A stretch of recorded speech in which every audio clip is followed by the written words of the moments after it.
નમસ્કાર દર્શક મિત્રો, હું છું પરમાર અનિશા. તમે જોઈ રહ્યા છો લોક સામના ન્યૂઝ. તો જોઈએ આજના સમાચાર કેશોદથી અમારા રિપોર્ટર ગોવિંદ હડિયા સાથે.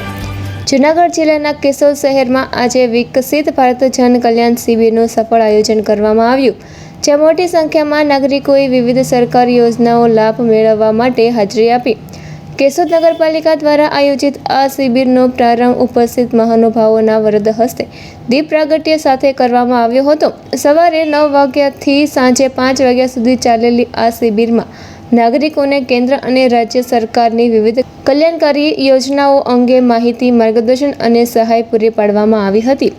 શિબિર દરમિયાન અરજદારોના પ્રશ્નોના સ્થળ પર જ નિકાલ માટે વિશેષ વ્યવસ્થા કરવામાં આવી હતી, જેના કારણે લોકોને ત્વરિત સેવા મળી હતી. ઉપરાંત નેશનલ અર્બન લાઇવલીહુડ મિશન હેઠળ રોજગાર અને સ્વરોજગાર સંબંધિત યોજનાઓની જાણકારી આપવામાં આવી હતી. તેમજ વોકલ ફોર લોકલ અભિયાન અંતર્ગત સ્થાનિક ઉદ્યોગોને પ્રોત્સાહન આપવા અંગે માર્ગદર્શન આપ્યું હતું. નાગરિકોને એક જ સ્થળે અનેક સરકારી સેવાઓ ઉપલબ્ધ કરાવતી આ જન કલ્યાણ શિબિરને લોકો તરફથી સારો પ્રતિસાદ મળ્યો હતો અને સરકારની યોજનાઓને છેવાડાના વ્યક્તિ સુધી પહોંચાડવાના પ્રયાસોને વધુ બળ મળ્યું છે.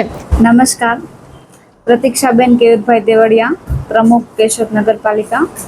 આજ રોજ આપણા માનનીય ધારાસભ્ય દેવાભાઈ માલવ, કચેરીના અધિકારીઓ, સંગઠનના હોદ્દેદારો તેમજ નગરપાલિકાના સદસ્યોની હાજરીમાં નગરપાલિકા કચેરી બિલ્ડિંગ ખાતે આજે વિકસિત ભારત જન કલ્યાણ શિબિરનો કાર્યક્રમ કરવામાં આવેલ છે.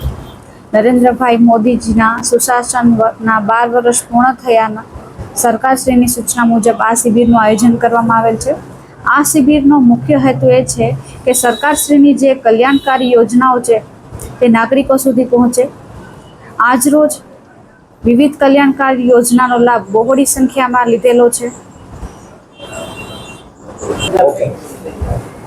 આ શિબિરની અંદર આવકના દાખલાની કામગીરી, ત્યારબાદ જાતિના દાખલાની કામગીરી, રેશન કાર્ડની કામગીરી, ત્યારબાદ શહેરી ફેરિયાને લગતી કામગીરી, સૂર્યઘર યોજના PM લગતી કામગીરી, ઝૂંપડા વીજળીકરણની કામગીરી વગેરે યોજનાઓનો લાભ છે તે આ શિબિરની અંદર લાભાર્થીઓએ લીધેલ છે. તો ફરી મળીશું એક નવા સમાચાર સાથે. ત્યાં સુધી જોતા રહો લોક સામના ન્યૂઝ.